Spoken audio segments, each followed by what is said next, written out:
Hi, everybody. I hope you're all doing well, staying safe, staying healthy, staying at home, uh, and giving all the help and support that you can to your loved ones, to our elderly, and those who may be at most risk for this virus, and praising and supporting our frontline workers, healthcare professionals, and first responders whenever and however you can. Back today with chapter 16 of Into the Killing Seas. So let's just get to it. Chapter 16 is called Faith. As the morning stretched into the afternoon, we baked in the sun. My face was blistered and burning. I pulled my shirt off and wrapped it over my head like a scarf. If I was ever more tired in my life, I didn't remember when. We dozed in the sweltering heat. There was nothing else to do. I started thinking about Mom and Dad. I hated to think it, but it might be better if they were dead. If they were alive, they would never know what happened to their sons. We weren't going to be rescued. Maybe they'd find out that we survived the war in Guam. That would be the first place they would look for us. And I'm sure they'd find Sister Mary Teresa. But we hadn't even told her what our plans were. As far as she knew, we disappeared from the orphanage and never came back. I felt bad about that. But if we had told her what we were planning, she would have tried to stop us. Mom and Dad would just be left with a lifetime of wondering. Me and Teddy would die out here, and Mom and Dad would spend the rest of their lives never knowing what happened to us. I probably should have left a note somewhere for someone to find after the Indianapolis departed. That way they would know why I did what I did. At least they'd understand that I was trying to find them, to bring us all back together. As I slept, I dreamed strange and unusual dreams. There were ships sailing all around us. The three of us could stand, and we had our voices back, and we were no longer dying of thirst. But no matter how loud we yelled, or whatever noise we made, no one could hear us or see us. We waved our shirts, tried everything we could think of to get their attention, but they just sailed past us.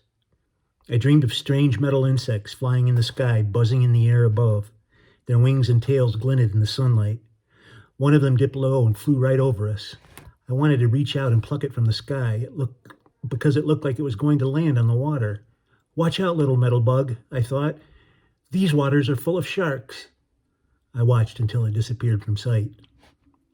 Right before twilight, we floated into another large debris field filled with bodies and flotsam from the wreckage.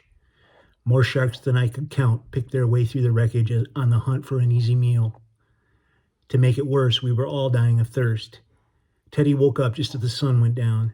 The raft was bobbing in the waves again. He dipped his hand in the salt water and put it to his lips. "You can't let him be drinking that water, Pipsky," Benny rasped. His voice was getting weaker. "Teddy, stop," I said. But he didn't listen. He gulped down a big mouthful of seawater.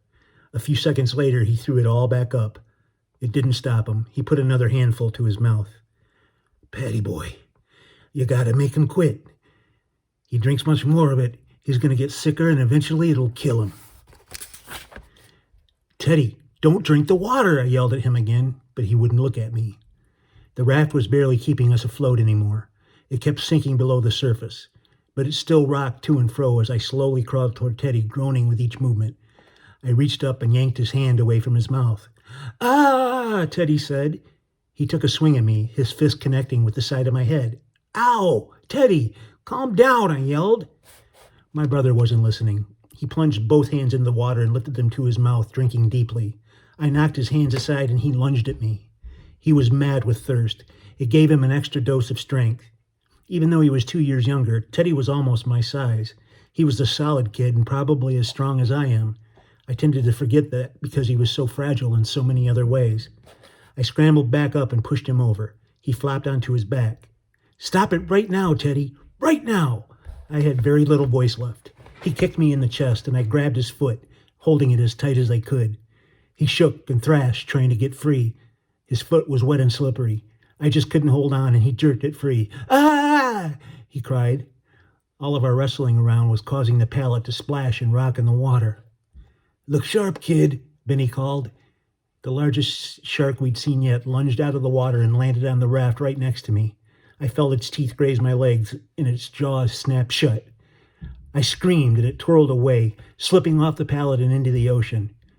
As I tumbled over and over in the water, Benny shouted, "Watch behind you!" I turned to see the shark coming straight at me.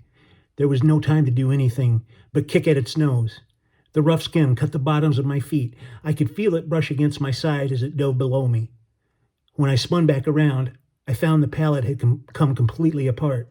The largest remaining chunk was keeping Teddy and Benny afloat.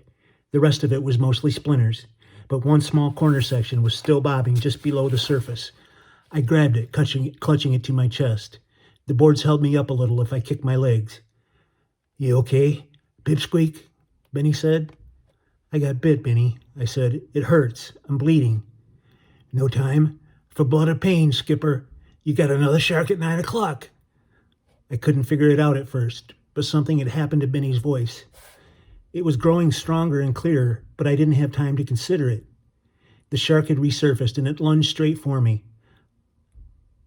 I screamed as loud as I could and smashed the chunk of pallet down on its head. This one looked about the size of a battleship.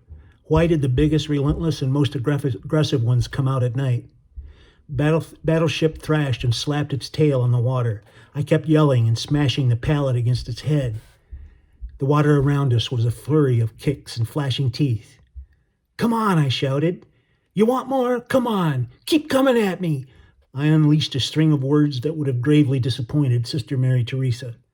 "Pipsqueak, Patty Boy, it's gone. Stop. Save your strength. It's going to be a long night." I didn't listen. I was sick of everything. Sick of waiting for a rescue that was never coming. Sick to death of the ocean. I wanted to kill every single shark in it with my bare hands. "Shut up, Benny. Shut up. I'm done listening to you. Done. Do you hear me? We're going to die out here. Our raft is gone. We have no water, no food, nothing. Just shut up." "You really think there ain't nobody coming to rescue you, champ?" "No, no one is coming. Just stop talking about it." "Then what do you call that?" He pointed over my shoulder with his burned and gnarled hand. I looked behind me. Piercing the inky blackness of the night was a bright white column of light, a spotlight from a ship pointing straight up into the heavens above. And that is the end of Chapter 16. And we'll be back tomorrow with Chapter 17, Lost at Sea. Thanks, everyone. Be safe, be kind, and look out for one another.